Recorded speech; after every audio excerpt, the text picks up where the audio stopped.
I have my glasses on, so I can't see.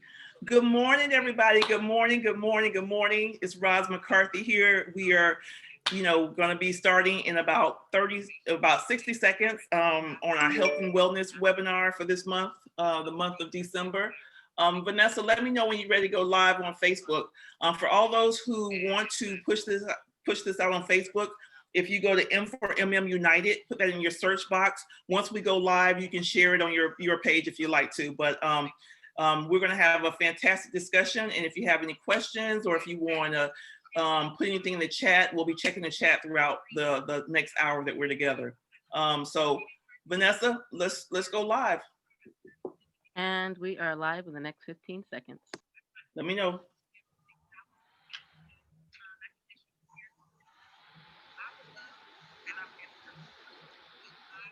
All right, so I think we are live. We are now. Good morning, everyone.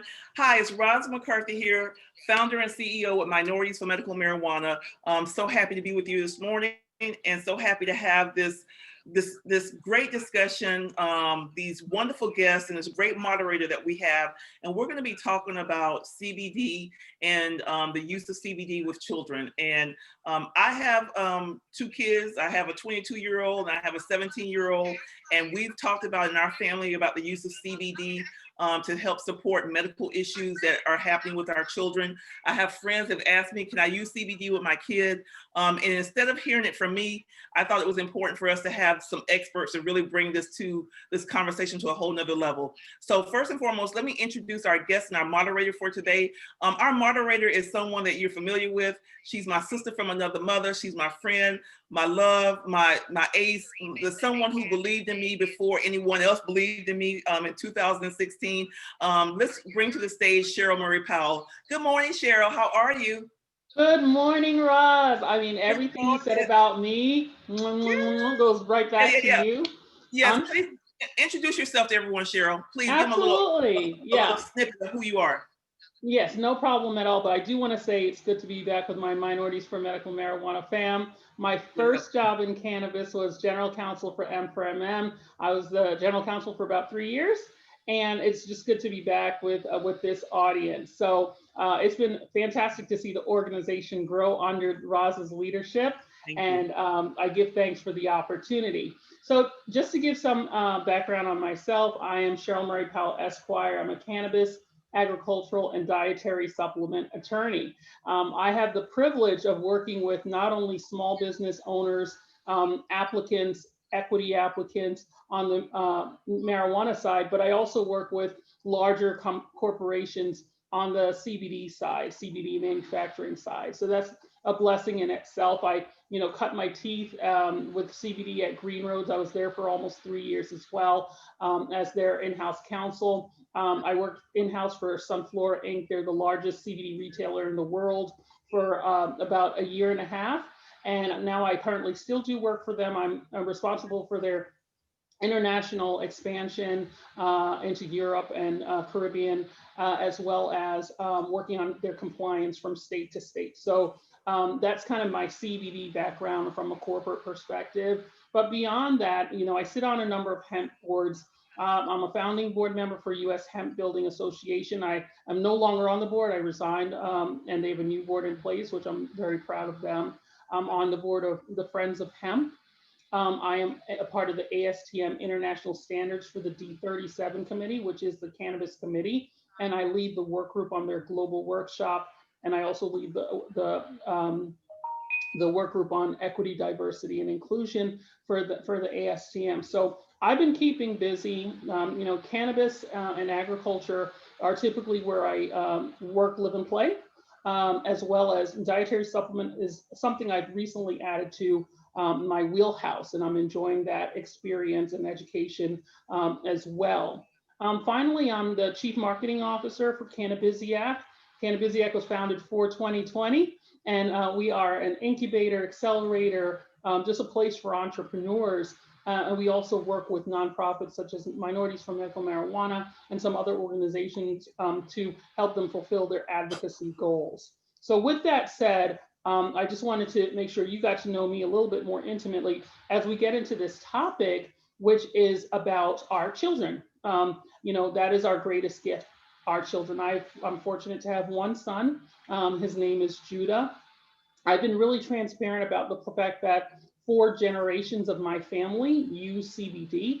And typically, I only use my client's CBD because I've been in their warehouse, I've been in their manufacturing site. I know it goes into their product, but there are a lot of great CBD products out there. I'm really excited to be joined by Dr. Carmen Jones, who we've met in Vegas. She's a phenomenal speaker. She has a heart for patients. And also Dr. Angela Brinson. And Dr. Angela Brinson, she's on the therapy side of things. And when I've spoken all across the country, all around the world, one thing that I like to call out is the missing opportunity is our therapy community. When you have PTSD, who's going to find it first? Your general physician or a therapist? When you have depression issues, you're usually going to go to a therapist before you go to a general practitioner. They can go either way, but there needs to be a bridge between those 2 areas. And the therapy community has been traditionally very reluctant to embrace our space just because of all the education and their investment in reducing addiction overall. Their lens with regards to cannabis has been blurred by a lot of the propaganda, and there are some studies that haven't really been skewed, let's say, in our favor with regards to addiction. So I'm really excited to speak to these ladies who are respected in their professions. I'm going to let them introduce themselves, and then we're going to dig into some questions. And we're keeping it real today. We can't play games when it comes to our children. When it comes to our kids, that's a fundamental right. That's a fundamental right for us as man, and according to the United States Constitution, with regards to how we choose to raise our children. So we really need to take that seriously and own the child's experience. I've encountered a lot of mothers, Canna moms, who, not only do they have a sick child, but they also go to the Capitol in DC, and they go to the Capitol in my state, Tallahassee, advocating more than most of us, and they have a sick child at home. So we have to give our props to those moms and support them in the decisions they make to keep their children healthy. So now I'm going to turn over to Dr. Carmen Jones. Please introduce yourself. I'm definitely a fan of your work, and I'd like to learn more, as would our audience. Oh, that was lovely. Thank you very much for having me. It's a pleasure to be able to speak to you all regarding this topic. It's near and dear to my heart, as you said. And I think one of the things you said, I'll touch on a little bit later, but I'm a pediatrician by training. I was just talking to my sisters here on the platform earlier that in June, I will have been a physician for 30 years. And in about 2017, I left traditional medicine to do cannabis medicine. And that's pretty much what I've been doing the entire time since then. As I also mentioned, it's not the same sort of compensation, but I do this from my heart because of the things that I have learned. And although I just started, fully in 17 doing this work, I've actually been doing it since 2012. So not quite 10 years, but we're creeping up on there. And every day I find myself pleased with my decisions. I hope to provide what you mentioned, Cheryl, earlier as that bridge between traditional medicine and alternative medicine, namely cannabis, medicinal cannabis. So hopefully I can provide some insight with my background to the conversation. Thank you again for having me. Well, I know every time you show up, you do provide a lot of insight. You give people something to think about. So I'm excited to have you on. And Roz did a great job of getting this panel aligned and making sure we have multiple voices that are being heard. So thank you so much. Next, I'm going to have Dr. Angela Brinson. She herself is very near and dear to my heart. Not only the topic, but she herself is very near and dear to my heart. And, I have a lot of respect for her for stepping out in the therapy community, leading the way. And, I've personally observed how she interacts with the school system, how she interacts with her peers in making sure people are informed and educated, not only on, CBD and how cannabis can help and change things as we have a developing childhood. Also, with regards to how children should be taught, should be treated in their personhood. You know, how do you respect children? How do you bring out the most in children? And I love what she is doing. She's a revolutionary in her own right, just in how she approaches her profession. So Angela, I'd love for you to give your introduction as well. Wow, that was amazing. Thank you, Cheryl. I meant every word. I meant every word. Thank you. I'm Dr. Angela Brinson. I'm a licensed school psychologist and pediatric cannabis consultant. I am the CEO of PsychEd Solutions, which is a community behavioral health center. My focus in practice is to provide psychological and psychoeducational evaluations to children who have issues with learning, ADHD, autism, anything that negatively impacts their ability to be successful in school and in their communities. I'm a huge advocate of cannabis, and I educate parents and the community as well as to how to use CBD, or how we use CBD to lessen the symptoms of certain mental health disorders and learning problems that negatively impact their kids in school. We've recently joined forces with an adult learning, assisted learning facility. So we'll be educating the adults who have dual diagnosed things like schizophrenia, substance abuse, who are not taking their medication. We're going to be using mindfulness techniques and CBD to kind of, again, alleviate or decrease some of those symptoms that prevent them from being active in their community. In addition to that, I am also a training facility for doctoral students who are becoming psychologists. So we're spending a lot of time teaching them didactics relative to the uses of CBD. Miracle Leaf here is a premier medical marijuana company. So I'm also a consultant for Miracle Leaf, meaning that if you go to apply for medical marijuana usage and you don't have the qualifying diagnosis, you'll refer to me for an examination for things like PTSD, anxiety, stress, depression. What else can I tell you? Well, my passion is helping parents understand their children's strengths and limitations and balance them with their own expectations. It's really important that parents understand that we're raising a different generation of children than our parents raised, and we need to value our children's opinions, their goals for themselves, which are very different than the ones that we had for ourselves growing up. So that in a nutshell is kind of where I am. Oh, one more thing. We have a learning facility here. So in the midst of COVID, we found that a lot of our children that are receiving special education services are not doing well virtually. They need to be in a space where they have additional support.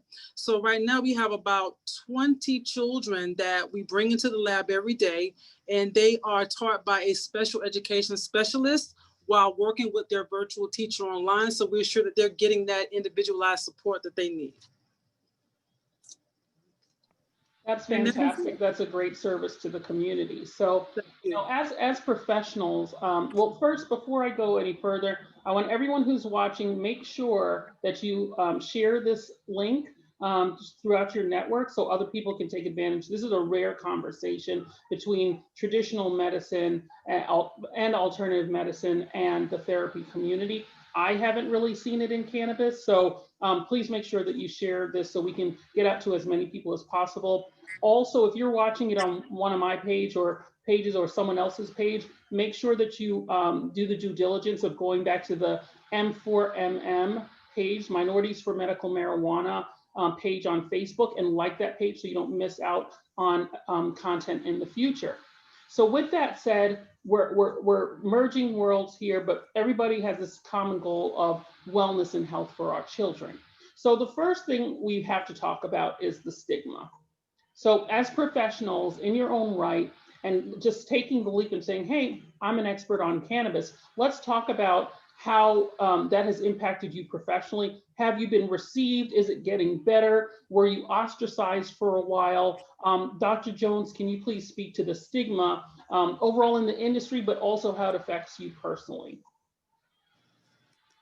Yes, absolutely. The stigma remains loud and proud. that's part of my fight every day. It's not, sorry, I shouldn't say a fight, it's just a challenge. Mostly because so many physicians don't know anything. They continue to stigmatize it the way that they always have.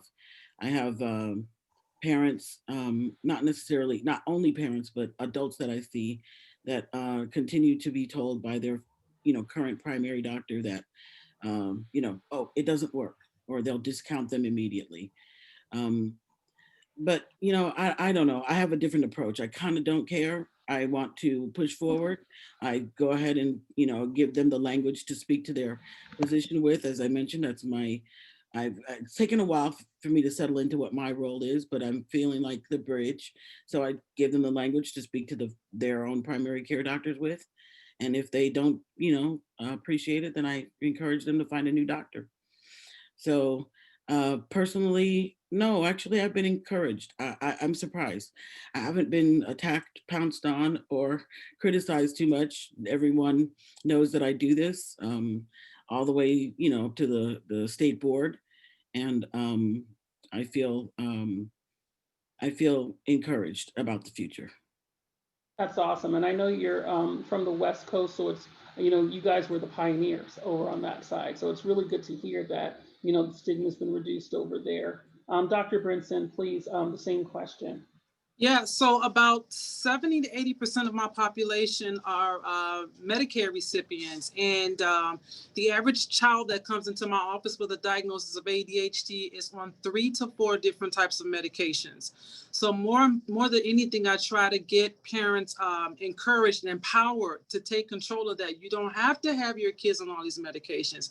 And if you do, you have to follow up. You can't give them the medications sometimes and then sometimes not. So what I've been doing is helping the parents use the CBD in conjunction with whatever medications that they're using. And I'm finding that my parents are using less of the medications that are coming from the pediatrician and more of the CBD products, which has made me very happy. Also, I'm finding that schools are now looking for this resource, right? Because you have parents that are unable or unwilling to come in to deal with their children's behavior and or learning issues, and they want them to have somewhere holistic to go to receive other treatment. So I am remaining very hopeful. I'm talking to as many people as I can, as often as I can, and we're getting the word out for not only children, but for pets as well. So we're excited. Yeah, that's fantastic. So, Roz wants to make sure that we always meet our audience where they are. We're probably going to be watched by other physicians, people who've never heard of CBD before, and people at various levels of their knowledge. So we're going to start with the science here. When we're talking about CBD, we're generally talking about plant chemistry. We're talking about cannabinoid medicine. More and more we're hearing about CBD, but also other cannabinoids that can have a positive impact on receptors as well as certain conditions, et cetera. And one thing I want to say is with this conversation, no one on this panel is attempting to make any types of claims with regards to any particular brand of product. This is really to inform and educate the community. With that said, Dr. Carmen, let's talk about the plant medicine a little bit. Let's talk about cannabinoids. What are cannabinoids and what is CBD, since THC and CBD are the most common ones we keep hearing about. So can you speak a little bit to that? And I think we might want to touch on the endocannabinoid system as well. Okay, so this can get complicated, so I'll do my best to speak in a layman's way. So we know we have the marijuana plant. There are 3 genetic types that we know of, and we are commonly confronted with 2 of the 3, the cannabis sativa, the cannabis indica plant. The third one, not so much.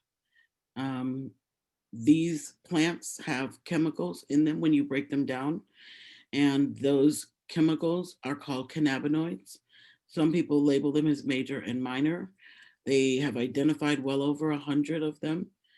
These chemicals in the plant have medicinal value. We know that. We've always known that.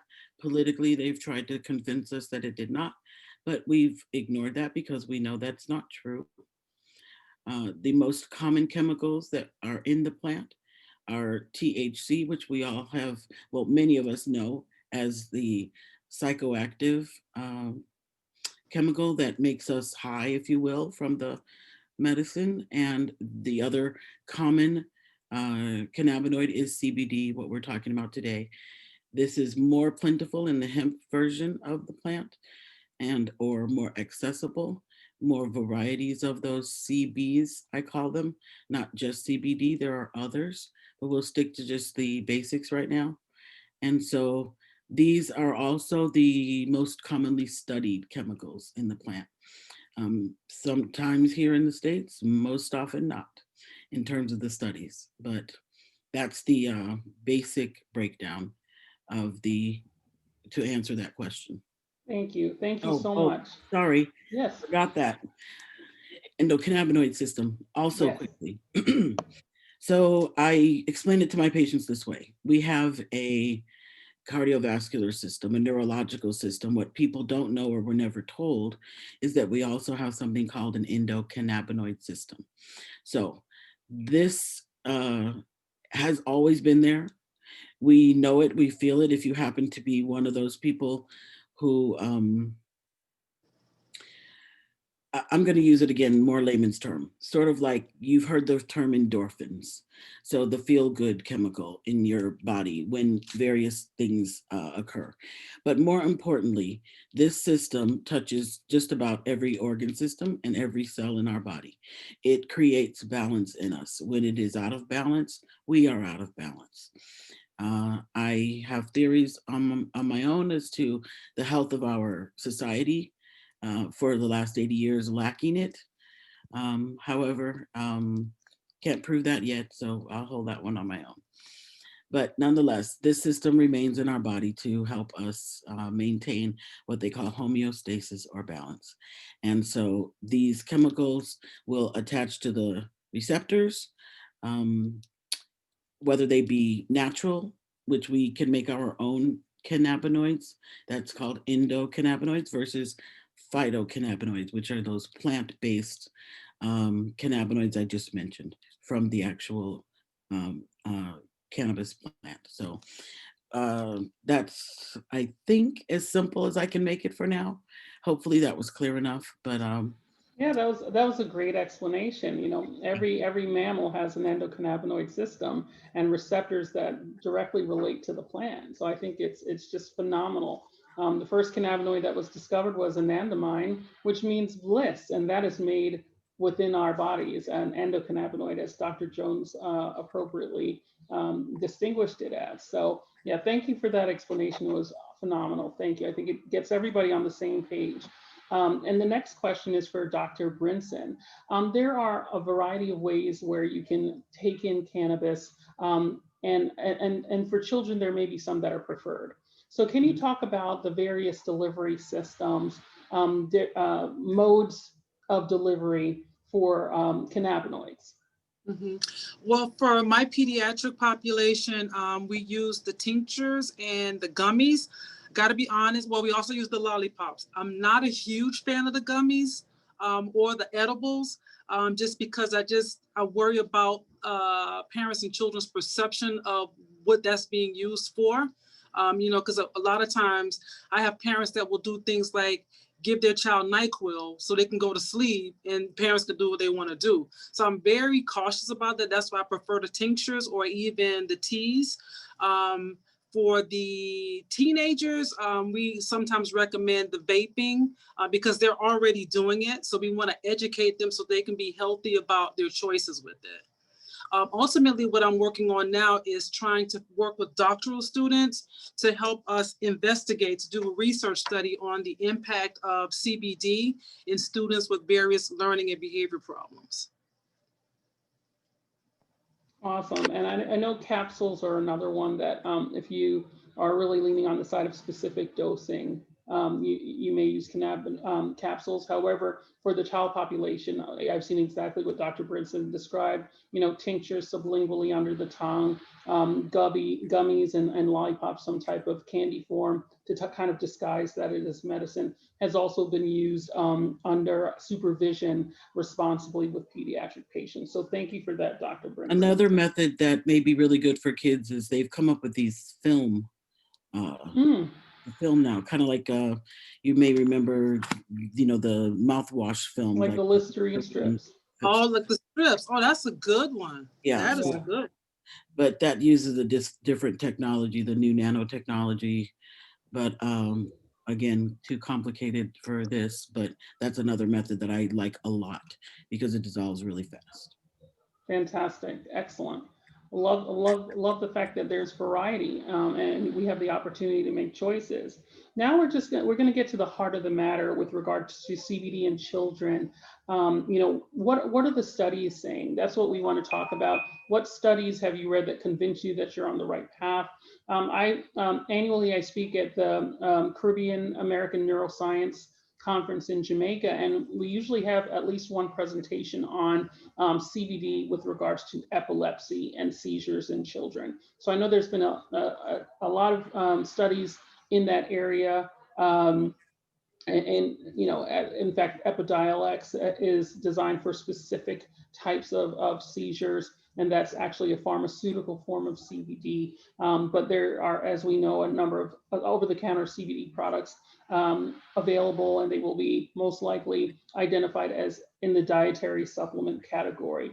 So let's talk, still on the science topic, let's talk about the studies that you've seen that have given insight as far as we're on the right path, and this is a responsible way forward. Dr. Jones?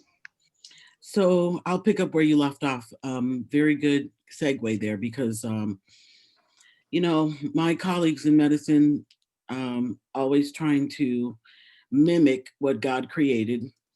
So yes, now we have Epidiolex. However, I am a whole plant believer.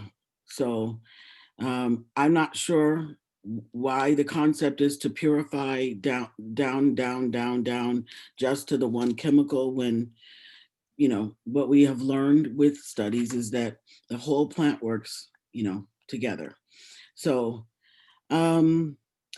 there have been multiple studies now, couldn't have said this 5 years ago, but multiple studies now with regards to how cannabis can help, CBD can help particularly kids with seizures.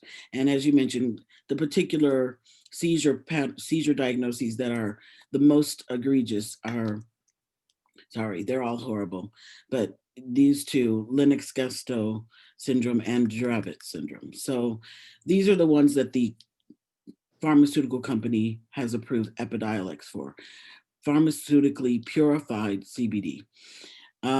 However, we all know about Charlotte from Charlotte's Web, the famous little girl who recently passed away, who was using a sativa version that had been diluted, if you will, down to its CBD form. Parents use CBD, hopefully the full spectrum CBD, which is the natural, essentially undiluted version for their kid seizures. The studies with regards to other applications, I believe most of the ones that I found are extrapolated, essentially. In other words, we know that CBD can help with anxiety, for instance. We'll let Dr. Brinson speak more to that. We know that it can help with various other things, just like it would with your adults and or pets. So it's a safe profile. Well, all of it is safe. And I'll stop and let Dr. Brinson pick up because I know that many of the other conditions are in her wheelhouse. But the same things that CBD is used for with adults is what it's used for with kids. And the studies are still sparse and spared, and they're not. And even if they were plentiful, we're still going to have colleagues that say we need more studies. Well, thank you for that, and I'm glad that we got a chance to acknowledge Charlotte Fiati in this discussion, and a shout out to her mom, Paige, because that was a mighty little advocate, and her family continues to advocate. So may she rest in power. And that's a great analysis of the studies that are out there. We can talk a little bit more with Dr. Brinson about the studies that she's seen, as well as, one thing I want to highlight also is impulse issues, because we've had discussions about impulse issues with children. So I'd love for her to touch on that as well, Dr. Brinson, and describe it as well. Okay, so we just go back a little bit regarding the research. The research that I found for pediatrics so far has been very encouraging. What I'm not seeing is research that is geared specifically towards children of color. And it is very important to me because one of the challenges that I face is talking to grandmothers and aunts about the use of CBD, and their response is typically, well, CBD is a gateway drug, and so-and-so's mom and their grandmother are second and third generation substance abuse. So we need to have more studies in place that can demonstrate the fact that CBD is not a gateway drug. Now, you want to talk about things like Ritalin, then I would be, that's a whole different conversation. So I look at those pharmaceuticals as more of a gateway drug than I would ever see in CBD. Both professionally and personally, I have found that CBD does amazing things with not only the typical anxiety and depression, but things like specified test anxiety or social anxiety. CBD has been doing wonders for those children. Poor impulse control relative to ADHD, trauma that often goes undiagnosed with our children, and it kind of plays out in school. Relative to internalizing and externalizing behavior issues, we found that CBD has done a wonderful job. What we need to do now is get to a point where we determine how it's administered, or how it can be administered in schools. Because as you know, you have a lot of kids that are in school and they go to the nurse's office to get their medication during the day if it's something relative to ADHD or seizure disorder, anxiety, depression. However, schools are not yet willing to allow nurses to be able to dispense CBD products in school. So that's something I really want to get moving for the next year or so. Well, thank you for that. And it seems like our both ends of the spectrum of our most vulnerable people, we have that challenge with. So we have the issue with CBD being given to children in schools, and then we have the issue of our elderly population in nursing homes, assisted living facilities not being able to access the plant as well. So I appreciate you highlighting that. I'm going to pause right now and read some of our comments that we have in our chat. From Baya, hi all, thanks for putting together this excellent panel of professionals. Question, using cannabis therapy can be expensive, considering fees for certification and then purchasing the actual product. We work with a lot of low-income people who have access to cheaper products that likely do not come from companies that do thorough lab testing. Have you encountered this phenomenon in your practices? What are some of the ways that you counsel on this? So how do you balance the cost of CBD, good CBD, vetting good CBD versus socioeconomic issues? Do either of you want to speak to that? I will. So first of all, yes, buyer beware. Usually, it's just my opinion, if you get your CBD from the gas station, I probably would not trust that. However, as of 2018, when they passed the Farm Bill and all of the CBD stores started popping up, many of them have to have what they call a COA, and that's a certificate of, analysis, certificate of analysis. I was going to say authenticity, certificate of analysis. And what you need to do is educate yourself on what that means and how to read it. It's not hard, but what you are going to do, it's essentially the ingredients label. The version of the nutritional label for CBD. If your product does not have one of those, or if does not allow access to one of those, a lot of times they'll have a barcode or a QR code online for you to kind of confirm what you're getting. That is the way you kind of can tell the quality of it. One way. But that's the most easily accessible way for the average person out there. And yes, it can be costly, but again, I want to emphasize, like Dr. Brinson did, that there a lot of times people are paying co-pays for these other pharmaceuticals. If you end up being able to give up one for the other, it usually balances out if that's appropriate for your situation. But otherwise, I think what happens is people start taking it. I ask people to give it 30 days, see how they feel. And most of the time, they're willing to pay whatever it costs because of the results that they get. And so I would encourage them to do some, shopping, find the full spectrum is my preference. Full spectrum hemp CBD, and then find your certificate. Make sure you have a good quality product, has a good reputation. Research it online. Look for the recommendations and the reviews, and then go from there. I hope that was clear. That was very, very helpful. Thank you for that. It's really important that you vet these products. Your health is your wealth. So it's worth the investment because you only have one life, but you want to make sure you're picking the right product. The Canamedic in our chat says, I've had experience in treating an 11-year-old male after obtaining his medical card here in Georgia.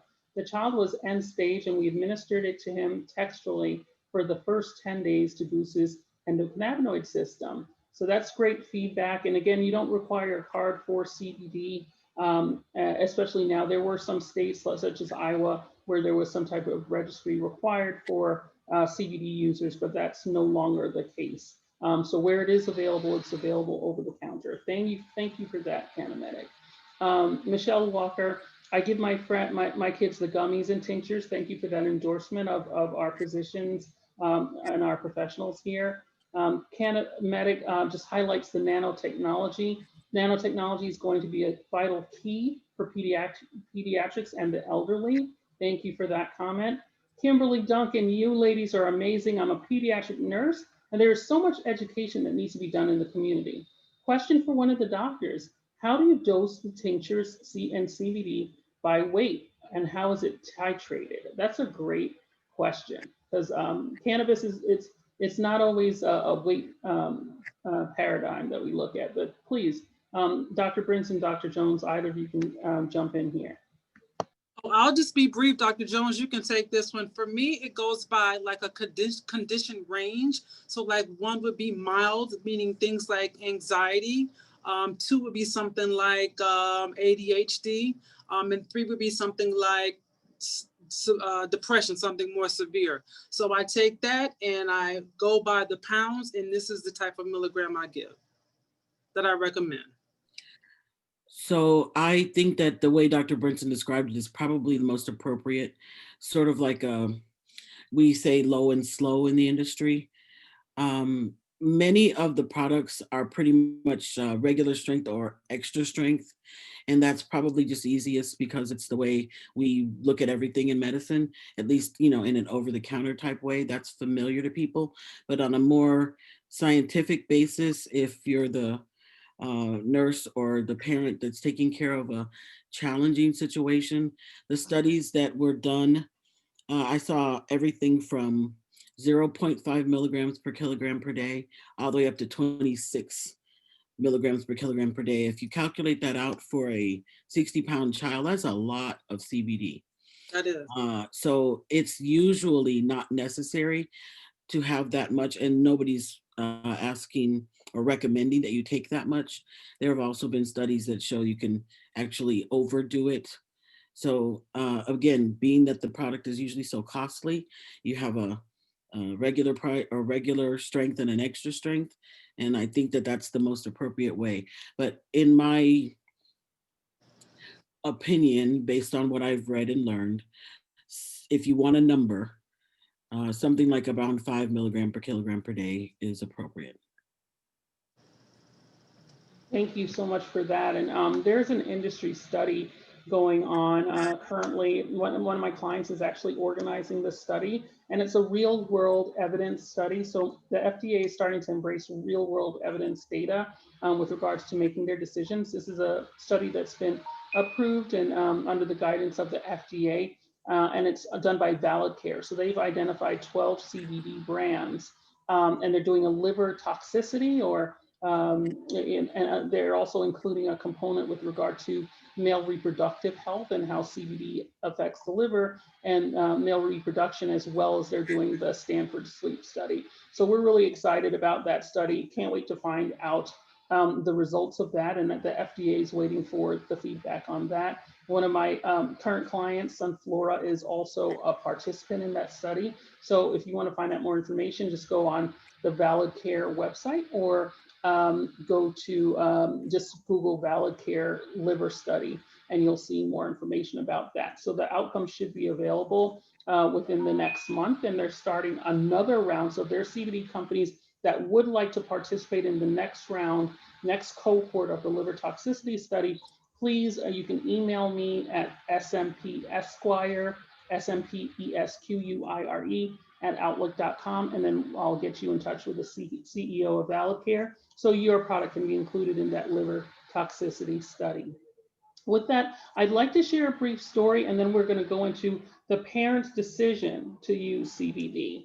So when it comes to being a parent, again, your child's health and wellness is at the forefront of what you do. Years ago, when I was actually in-house for Green Roads, and I was a host on Cannabis Life Radio, I went into my other co-host, who's passed on, Leon Heflin. He had a CBD store. So I went into his store, sorry about that, went into his store, and I had my son with me.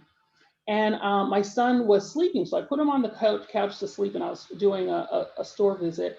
And there was this man in there, and he had a son with him, and the kid was running around crazy. He was running around the store, and you know, I had an indication that the son was somehow on the autism spectrum. And then he would run around the store, and then he'd come over, and then he'd slap my son in the head while he was sleeping on the couch. I mean, my son was like 5 years old at the time. Run around and then slap my kid. So I was like, you know, I heard his father saying, "Bruno, stop, Bruno." You know, so I was like, "All right, Bruno, you know, stop. You can't hit him," that kind of thing.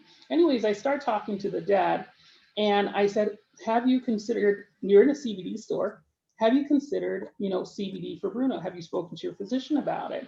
And he said he hadn't. He was actually getting it for his wife, who, you know, had been suffering some depression, caring for. And again, caregivers definitely also need to consider, you know, cannabinoids as well. But he was getting the CBD for his wife. Anyways, there were lollipops there. I suggested that he purchase one of the Green Roads lollipops, and he purchased it. The next week he called me and he said, "My life has changed. Thank you so much. My wife is a new person. My son is a different person, and he has balance now. He's not as easily excitable. He's not triggered in the same way." So I am not a physician. This is just a recommendation based on anecdotal information. But again, that actually propelled me to do more and learn more, and really focus on educating physicians so that they can give the professional advice to as many patients and potential patients as they can. So I just wanted to share that story just to say this really does happen. People have seen a significant change with CBD, and I agree with Dr. Jones. I believe in whole plants. I know we're isolating cannabinoids, and I believe in science.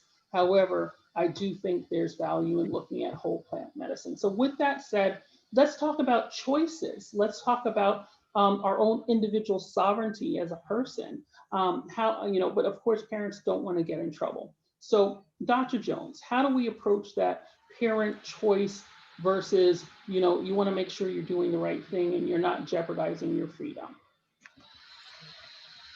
Well, before I answer that, I need to agree wholeheartedly with you on a couple of statements you just made.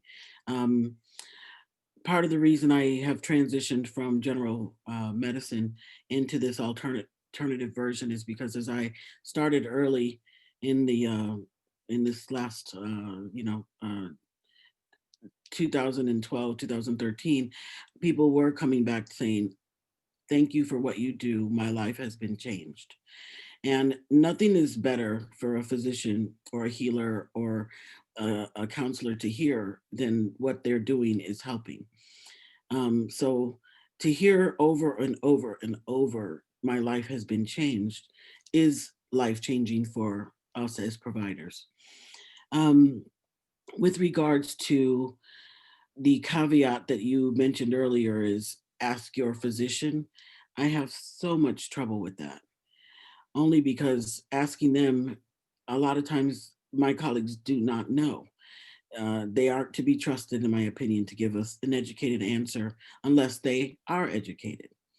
So I really hope that that begins to happen, so that now segue into the question, parents are not uh, challenged, criticized, terrified, uh, or somehow convicted that what they're doing is not appropriate. And I don't know the laws in every state. I'm going to leave that to you, Cheryl. But here, I'm in Las Vegas, Nevada. Children are allowed to use CBD just because CBD is legal. And everywhere. They don't even have to have a medical card for it. But seeking advice, that's a whole nother story. And unfortunately, I think a lot of parents are out there on their own, kind of doing a trial and error. So hopefully information like this will reach out to them, and hopefully they will begin to we'll all begin to we will all continue to learn together. I'll leave it at that and let you speak on the legalities of it in other areas. I'm not certain about that. So thank you for that. Yes, Dr. Brinson, before I talk a little bit about legality. Yeah, so I was gonna say, overall, my parents, I pull at their heartstrings, and I force them to be educated so that they can make decisions about their children's health. What I have the most challenge with right now are foster care parents. So 90% of kids that are in foster care are on various types of medications for various reasons. And they want so badly to try CBD and other holistic approaches. However, they are afraid, they're terrified of what can happen if they go to court and it is found that their child is using CBD. So that is one of the doors I want to kick in soon, because the kids that are in foster care, they would really benefit from more holistic treatments than just every time they're transferred to a new home, they get a different psychiatrist that gives them a different list of medications, and nobody's reviewing anything. They're just dealing with the symptoms presented in front of them instead of really addressing the trauma that comes along with the child. Awesome. So no, that was really good information.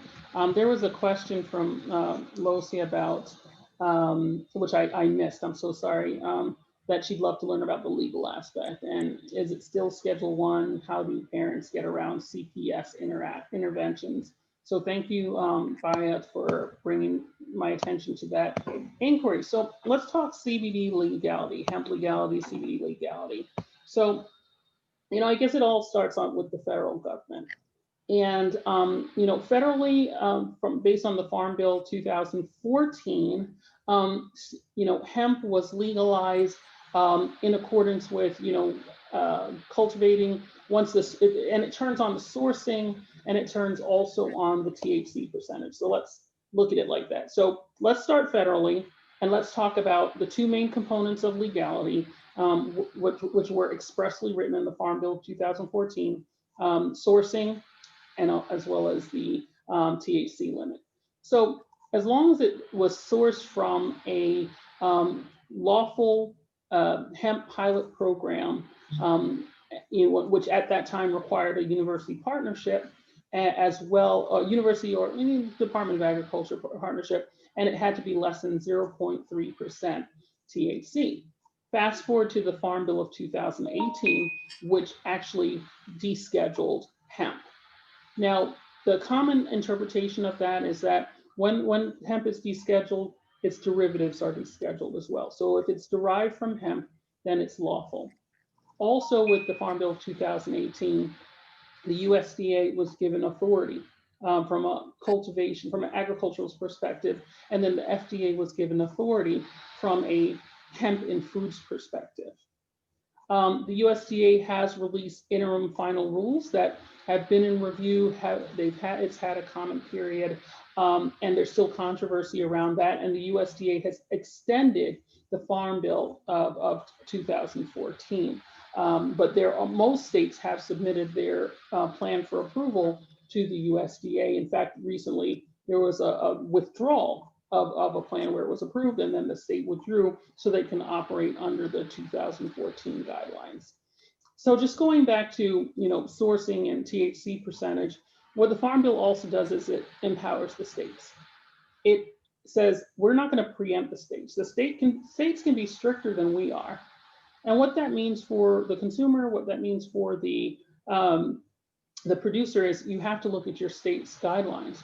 If anyone says CBD is legal in all 50 states, they don't have good legal counsel. They probably don't have a compliance officer, and it's misleading to the consumer. Hemp and CBD are not legal in all 50 states. Every state has their own rules. This is where I come in. So as a cannabis agriculture and dietary supplement attorney, I get hired to look and do the state-by-state analysis.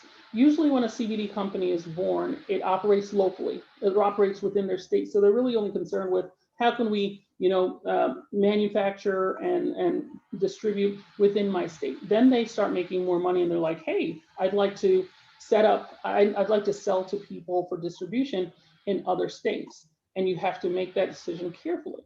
Why? Well, when I'm doing my analysis, I'm looking at every state. So I have to go individually to every state. I have to look at, is hemp lawful to be cultivated there? That's the first step. Beyond that, do they have any legislation that speaks to CBD? Some states, they only have hemp legislation. They don't have CBD legislation or cannabinoid legislation. In their legislation, do they limit it to for human consumption? So you have to look at the language used in the legislation and say, is it just for human consumption or does it extend to pets? You also have to look at, do they allow for out-of-state participants, and what are the requirements for out-of-state participants to bring CBD into that state? And then you also have to look at, is it allowed in food in this particular state? Is it allowed in food? Is it allowed in beverages? And that type of thing. Next, beyond that, you have to look at, do you have to register the formulation to sell in that state? So does a manufacturer, regardless of where they are, do they have to register in that state? Also, as a retailer, regardless of whether you're a resident or whatever, do you have to register with that state? Online retailers, as an online retailer, do you have to register with that state? So it's multifaceted analysis. It takes time. Looking at one state's legislation could take me hours just to look at one state, which is why I'm very much in a niche area of the cannabis industry, because not every lawyer does that type of work.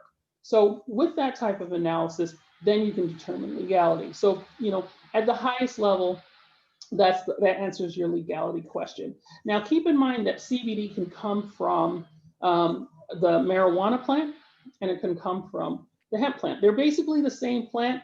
The legal distinction is it turns on THC percentage. So if the plant is over 0.3%, that's a marijuana plant. If the plant is less than 0.3%, then it's largely considered to be a hemp plant. And therefore, due to common interpretation, the derivatives of that plant is legal. Now, the DEA has a different opinion, but they pretty typically had an adverse different opinion to the industry overall. So, that's why we do the advocacy work that we do. But yes, typically CBD products are legal, but it just depends on what that state says to determine how legal it is and in what forms is it legal. When it comes to the Child Protection Services question, again, that varies from jurisdiction to jurisdiction, but that's why we as advocates, we need to educate our legislature. We need to educate our departments of agriculture. We have to educate our judges because they're making the decisions. The good news is what we're seeing is that, when we're looking at custodial cases in family law, being a cannabis user, especially a card-carrying cannabis user or using CBD, is now less likely to be looked at as a negative to a custodial parent. It wasn't always that way. People lost their kids due to cannabis use. It's less frequent now, especially if people are going through the proper procedures with having a medical card, if they're using medicinal marijuana, and if they are using only CBD, and they can show that chain of custody that it is only lawful CBD that they were taking. So that's in a nutshell, just discussing legality, but we are seeing improvements. We are seeing Child Protective Services being more informed and educated and evaluating other factors more so than use of cannabis, just because the whole tone of the conversation has changed. So, with that said, I just wanted to make sure that we're speaking about that part of the legality. But if you get anything out of what I just said, it depends. That's the typical legal answer is it depends. So always go to legal counsel if you have questions. Always go to your physician if you have medical questions. So let's really zoom in on this mental health anxiety aspect of things. Mental health and anxiety. So Dr. Brinson, I'll start with you because you are in the therapy community. What does that look like currently? I know we're more, I'm not sure if I want to say we're seeing more anxiety related issues, but I think we're being more conscious of it. I think we're doing more of our due diligence to identify those types of issues. What say you? What is your opinion with regards to that? So we have definitely this year in the midst of COVID seen a significant increase in not only anxiety and depression, but just things relative to trauma. I mean, we have a lot of time, we're sitting around the house now, so we're reliving old traumas that come up. And what I tell clients all the time is that if you're going to use CBD or THC or any of those products, it should be in conjunction with talk therapy or some type of mindfulness techniques. As we know that there is increased dopamine and serotonin when we use CBD. And so you begin to do a lot of brainstorming and you begin to do a lot of thinking and reflecting. And these things just sit in your mind. You have nobody to hash them out with. So this is why therapy is so important. If you are reliving a trauma and you don't have anyone to talk to about it, then you're not actually engaging in an intervention, right? So what you do is you're just sitting with information and now your anxiety is heightened, right? Because you have to be able to talk things out with someone. So again, that goes for adults and for children. Talk therapy is a major part of holistic treatment. Awesome. And I don't see any further questions in the chat. I think we're going to close out with the topic of product options. And I don't know if we want to be brand specific, but really just highlight what's available. We talked about delivery systems, but if there were any other tips and any other guidance with regards to choosing products, we talked a little bit about certificates of analysis. I'd like to open that up for the doctors. And I'm going to add to that what a typical visit would look like when you're discussing these options for your patients. And then I'm going to look to our chat to see if there are any further questions before we close. And then I'm going to ask Roz if she can check the Facebook feed and see if there are any questions from there. So thank you. So for the physicians, that typical doctor's visits, and how do you recommend they choose their products? So actually, I want to pick up where Dr. Brinson left off. I have a comment about that.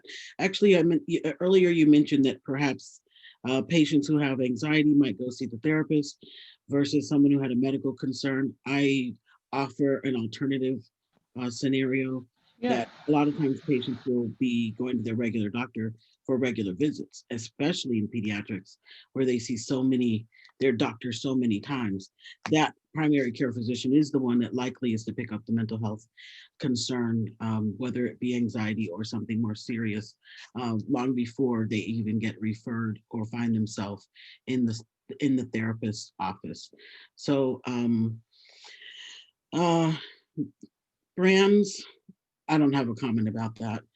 My comment is only going to be to make sure that it's a quality product. I will leave. There are so many, and there are tons more coming online every day. It's actually dizzying, and I'm wondering if the market will ever become saturated. I thought it would have been by now, but not, apparently not. So I'll leave that one to you. But I appreciate the chance to talk to you all. So let's move. I'll stop talking and let the other ladies close it out. Thank you. Well, thank you for that, and thank you for all your input today. And I appreciate that. I should have been clear that it's really building a bridge between the two disciplines, more so, and recognizing that the therapy community needs to be included and engaged in our overall discussion. So my apologies. I know that physicians, you're looking out for all types of signs, whether it's abuse, whether it's mental health issues, and we appreciate that work that you do. Dr. Brinson, did you want to speak about the typical visits or product choices and things like that?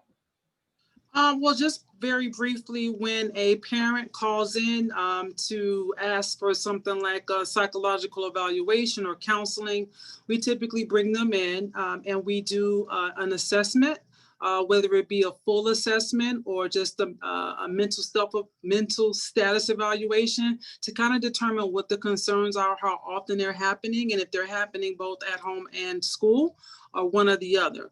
I often allow my clients to sample the CBD products that we're spotlighting for various reasons, and that's usually the buy-in from my clients. They want to know that the product will work. So a lot of times when we're doing psychological evaluations, I'll say, don't bring your kid in on medication. If they don't take medication consistently, don't give it to them today. Let me see what those symptoms look like. And from there, we make choices about dosages and brands. That's fantastic. And what I love about that is a cooperative, collaborative approach between parent and doctor. And that's how it needs to be going forward. I'm going to ask Roz to check if there's any questions in the Facebook stream. I just wanted to make sure everyone's aware that my company, Cannabiziac.com, is giving away tickets to our New Year's Eve virtual bash. So everyone who's attended via Zoom today will get a golden ticket to attend the virtual bash. A virtual bash is counting down in every time zone. So regardless of which time zone you're in, you can join and we'll be counting down in East Coast times, 11 p.m. to midnight, Central from 11 p.m. to midnight, Central or Mountain time, 11 p.m. to midnight, and in Pacific. So we welcome you. You guys have all gotten a golden ticket, so please join us.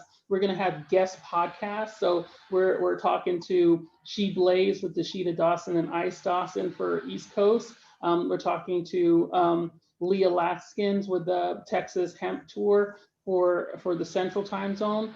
For Mountain, most likely it'll be my podcast, Terps in the City. And then in Pacific, we'll probably be with Nelson Ramirez doing coffee and cannabis. So it's going to be one heck of a New Year's Eve night.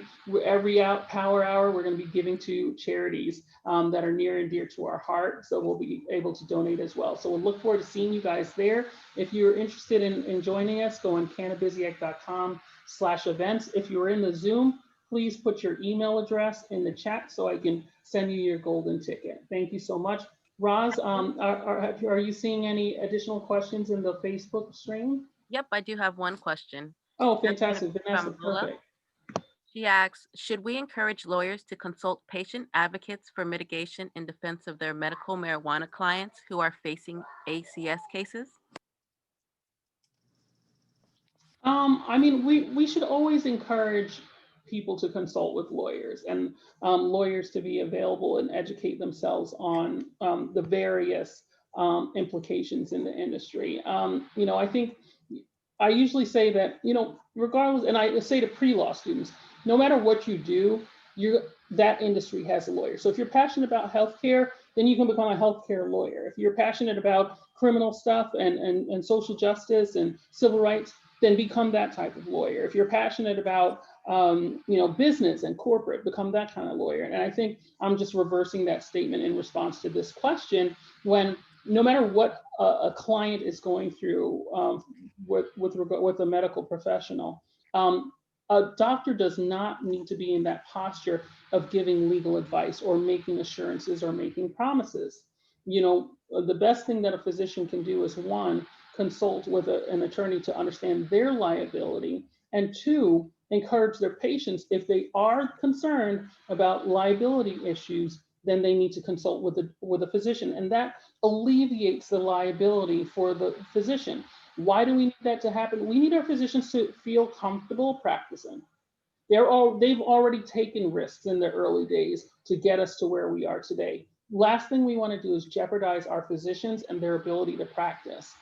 So yes, I definitely advise consulting with attorneys so that you can minimize your risk. Last night on Cannabiziac, we had a book of the month with Dr. Joseph Rosado, who is the medical director for Minorities for Medical Marijuana. We did it in English and we did it in Spanish, and those videos are available on the Cannabiziac Facebook page. But one thing that we talked about, because we've known each other for so long, is, back in the early days, he's like, I had Cheryl on speed dial because I was like, hey, the laws have changed. What do I do? Blah, blah, blah. And then I said the same thing to him. And I said, and I had you on speed dial because when, I had a new physician who was trying to get in, I was like, you need to talk to Dr. Rosado so that you know what you're doing. You need to get peer-to-peer counseling in the physician world, especially in the early days of cannabis. That was critical. That was the only way forward. And that's how we cover each other. Like lawyers and physicians in this industry have always worked hand in hand.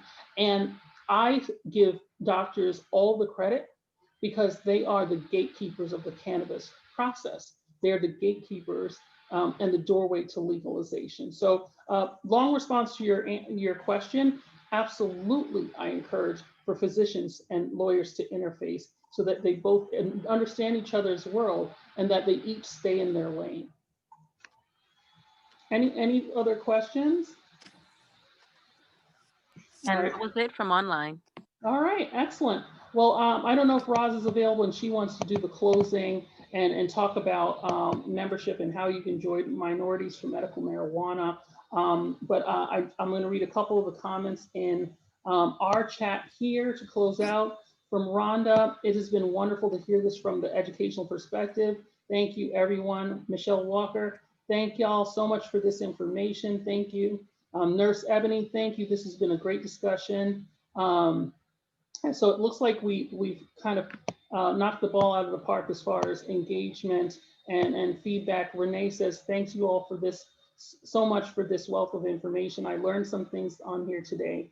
And, again, this is Minorities for Medical Marijuana is always striving to educate the people and make sure that you understand where you fit in and that you have the covering of being informed as you walk in this cannabis journey. So if you're interested in joining Minorities for Medical Marijuana, please go on minorities4 with the number 4 medicalmarijuana.org, or you can go on M4MMUnited.com, and they would love to have additional members. I look forward to seeing you all on New Year's Eve with Cannabiziac. Take care, enjoy the rest of your Saturday. This was a great investment in your time, so now you can enjoy the rest of your weekend. Thank you so much. I'm signing off. Thank you. Thank you, everyone, for joining us. Blessings. Thank you all so much.